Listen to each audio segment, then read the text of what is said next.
Kami dari kelompok 3 akan mewawancarai Ibu tentang masalah ekonomi yang terjadi di masyarakat. Pertama, perkenalkan nama kelompok kami. Perkenalkan, nama saya Sakinah Rahman.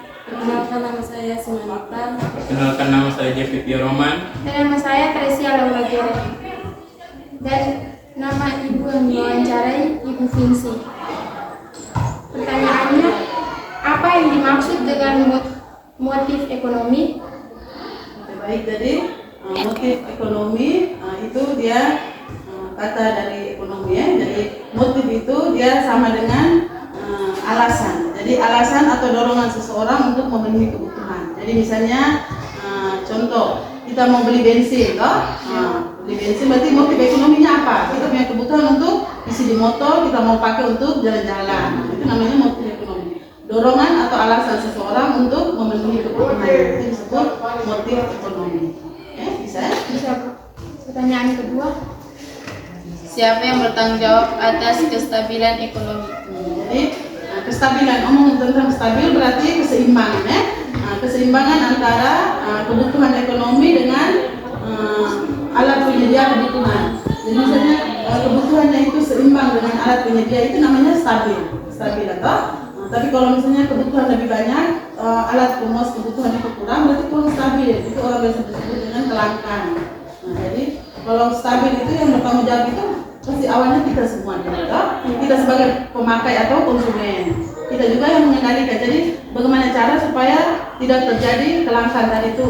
Jadi ekonominya stabil, berarti kita menggunakan alat pemuas itu sesuai dengan betul-betul kebutuhan, sesuai dengan prioritas itu kan. Betul-betul kita butuh baru kita pakai itu air. Jadi yang bertanggung jawab itu pasti kita sebagai konsumen, lalu pihak produsen juga, penghasil itu kan, itu juga bertanggung jawab atas apa tadi yang bertanggung jawab terhadap Ekonomi, kestabilan ekonomi. Nanti lebih luas skala lebih besar lagi baru masuk ke pemerintah. Pemerintah juga bertanggung jawab ya, karena mereka yang mengendalikan semua perekonomian di Indonesia. Jadi mereka punya peran. Tapi yang paling pertama kita juga sebagai pemakai atau konsumen. di mana produsen mendapatkan faktor-faktor produksi? Di mana produsen mendapatkan faktor-faktor produksi. Nah, jadi kalau ngomong produsen berarti di sini orang ya. Nah, orang yang melakukan kegiatan produksi itu kita sebut dengan produsen. Jadi misalnya kamu punya orang tua di rumah buat kue juga, berarti kamu orang tua berperan sebagai produsen. Nah, kegiatannya adalah produksi tadi. Nah, jadi kalau di mana tempat dia memperoleh ya pasti tergantung dia punya usaha. Kalau dia butuh bahan baku apa misalnya, berarti dia memperoleh bahan produksinya di tempat itu sesuai dengan kebutuhannya, toh. Jadi kalau dia buat kue, bahan memproduksi alat untuk memproduksi itu ya pasti terigu, minyak, berarti untuk memperolehnya di kios, di toko, toh. Atau misalnya penjual ikan, dia berperan sebagai produsen. Nah, berarti nanti yang dia memperoleh alat itu, bahan itu pasti dia harus ke laut. Nah, itu jadi sesuai dengan kebutuhannya. Jadi dia memperolehnya sesuai dengan jenis kebutuhan. Jadi tidak semua sama. Tidak mungkin kita bilang semua produsen memproduksi bahan produksi itu di kebun, kan tidak. Sesuai kebutuhan. Jadi kalau dia petani, nelayan ya bahan produksinya di mana saja sesuai dengan dia punya tadi jenis produksinya apa. Disesuaikan dengan bahan bakunya.